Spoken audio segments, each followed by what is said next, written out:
এদিকে ইনকিলাব মঞ্চের মুখপাত্র শরীফ ওসমান হাদির মৃত্যুর খবরে ঢাকাসহ দেশের বিভিন্ন জেলায় অবরোধ ও বিক্ষোভ করছে ছাত্র জনতা। চট্টগ্রামের পরিস্থিতি কেমন দেখা যাচ্ছে, এখানে আগত যারা রয়েছেন তারা আসলে এই ঘটনার পরে তাদের তাৎক্ষণিক প্রতিক্রিয়ায় কি জানিয়েছেন? দেখুন, ঠিক যে মুহূর্ত থেকে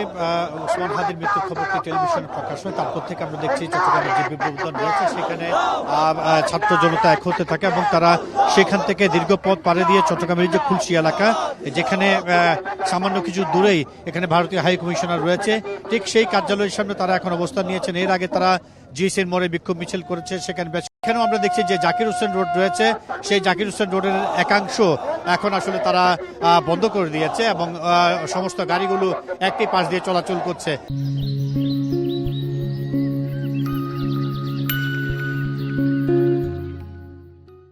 তারা আসলে যেটি বলছে সেটি হচ্ছে যে ওসমান হাদির হত্যাকাণ্ডের সঙ্গে যারা জড়িত তাদেরকে অবিলম্বে গ্রেপ্তার করতে হবে এবং তারা বলছেন দীর্ঘদিন ধরে তারা আসলে অনেক রকমের অনিয়ম সহ্য করেছেন, তারা এখন আর সেটি সহ্য করবেন না এবং তারা বলছেন যতক্ষণ পর্যন্ত না তাদের দাবি পূরণ না হচ্ছে ততক্ষণ পর্যন্ত তারা তাদের যে আন্দোলন সেটি থেকে তারা আসলে পিছপা হবেন না। আপনি জানেন, আমরা আসলে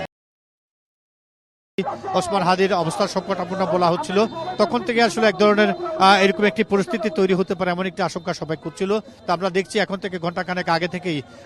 চট্টগ্রামে যে ২ নম্বরের যে বিপ্লব রয়েছে সেখানে ছাত্র জনতা এক হয়েছে এবং পরবর্তীতে আমরা দেখলাম যে বিশাল মিছিল নিয়ে তারা এখন এই যে জাকির হোসেন রোডের এই জায়গায় অবস্থান নিয়েছে এবং তবে এখনো পর্যন্ত শান্তিপূর্ণভাবে তারা তাদের যে কার্যক্রম সেটি চালাচ্ছে। আমরা দেখেছি আসলে এই পরিস্থিতি যাতে কোনোভাবে ঘোলাটে হতে না পারে সেই বিষয়টিকে মাথায় রেখে পুলিশের পক্ষ থেকে মোটামুটি তারা আসলে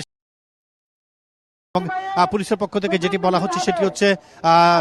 তারা তাদের পেশাগত দায়িত্ব পালন করছেন এবং ওসমান হাদির মৃত্যুর কারণে সবার মধ্যে একটি শোক বিরাজ করছে, সেই শোকটা যাতে আসলে শোকের মধ্যে থাকে, অর্থাৎ এটিকে কেন্দ্র করে কেউ যাতে পরিস্থিতি ঘোলাটে করতে না পারে সেই বিষয়টিকে মাথায় রেখে তারা কাজ করছেন এবং সবার মতো অনুরোধ করছেন তারা যাতে শান্তিপূর্ণভাবে তাদের কর্মসূচি পালন করে। আমরা দেখছি এখন আসলে আগামীকালকে বাদজুমা নগরীর আন্দরকিল্লা জামে মসজিদের প্রাঙ্গণ থেকে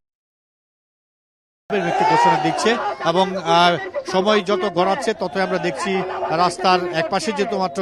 গাড়ি চলাচল করতে হচ্ছে, সংগত কারণে জ্যাম হচ্ছে এবং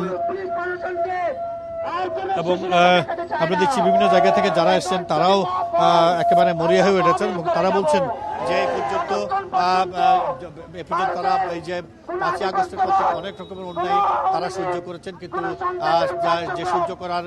ফসল হচ্ছে ওসমান হাদির প্রাণ যাওয়া এবং তারা সেক্ষেত্রে বলছেন যে আরেকটি মাত্র প্রাণহানি হওয়ার আগে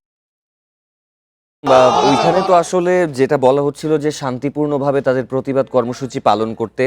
আইন শৃঙ্খলা রক্ষাকারী বাহিনীর কোনো সদস্য কি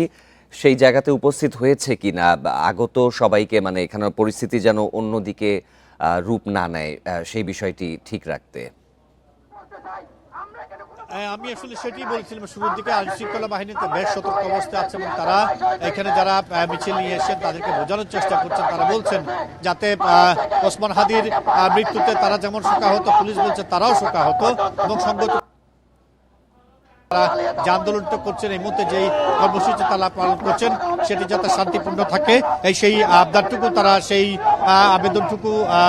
বিক্ষুব্ধ যারা ছাত্র সমাজ রয়েছে তাদের কাছে তারা রেখেছেন এবং আমরা দেখছি এখন পর্যন্ত বেশ শান্তিপূর্ণভাবেই এই যে কর্মসূচি সেটি তারা পালন করছে এবং আগামীকালকে কি করবে তাদেরকে এই পরবর্তী যে কর্মসূচি হবে সেটি এখন ঘোষণা করা হচ্ছে। অর্থাৎ পুলিশ শান্তিপূর্ণভাবে আছে, পাশাপাশি যারা এইখানে মিছিল নিয়ে এসছে তারাও শান্তিপূর্ণভাবে এই জায়গাটিতে অবস্থান নিয়েছে এবং পুলিশ বলছে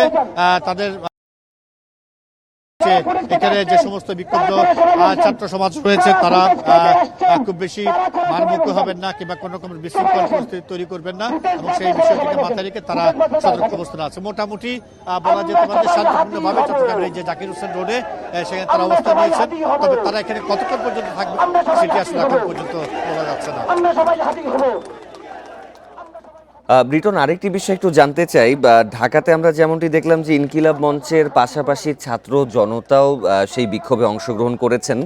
চট্টগ্রামের যে বিক্ষোভটি হচ্ছে সেখানে কি ইনকিলাব মঞ্চের কেউ রয়েছে কিনা, তাদের কারোর সাথে কোনো ধরনের কথা বলতে পেরেছেন কি?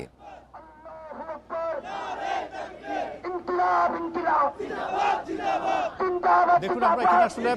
চট্টগ্রামের যে 2 নম্বর গেট সেখান থেকে দুটো মিছিল আসতে দেখেছি। একটি তারা ইনকিলাব জিন্দাবাদ বলছে, অন্যটা নারায়ণ তকবীর ধ্বনি দিচ্ছে। আমরা দেখছি আসলে যেই দুইটি পক্ষ এসছে তারা আসলে এখন এখানে মিলেমিশে একাকার হয়ে গেছে এবং সবাই সম্মিলিতভাবেই ওসমান হাদির হত্যার সঙ্গে যারা জড়িত তাদের দ্রুত এখন পর্যন্ত বলা যেতে পারে যে দুটি পক্ষই আছে এখানে। তবে সবকিছু মিলিয়ে আমরা যেটি বলবো সেটি হচ্ছে বিক্ষুব্ধ ছাত্র সমাজ, তাদের সঙ্গে সাধারণ হয়েছে, সবাই মিলে এখন আসলে বিক্ষোভ মিছিল করছে। তবে পুলিশের পক্ষ থেকে যেটি অনুরোধ করা হচ্ছে যাতে এইটি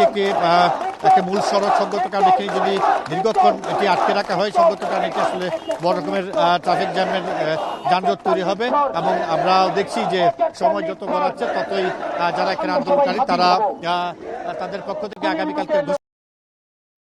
ঘোষণা করা হচ্ছে সঙ্গত কারণ আমরা ধারণা করছি তারা কিছুক্ষণ পরে জায়গাটি ছেড়ে দেবেন। তো মোটামুটি শান্তিপূর্ণভাবে পুলিশ যেমন আছে, আন্দোলনকারীরাও আছে, শান্তিপূর্ণভাবে তারা সবাই তাদের যে কর্মসূচি সেটি পালন করছে। রিটন, নিশ্চয়ই আপনি এই বিষয়ে আরো তথ্য সংগ্রহ করতে থাকুন, পরবর্তীতে আবার আমরা আপনার সাথে যুক্ত হব।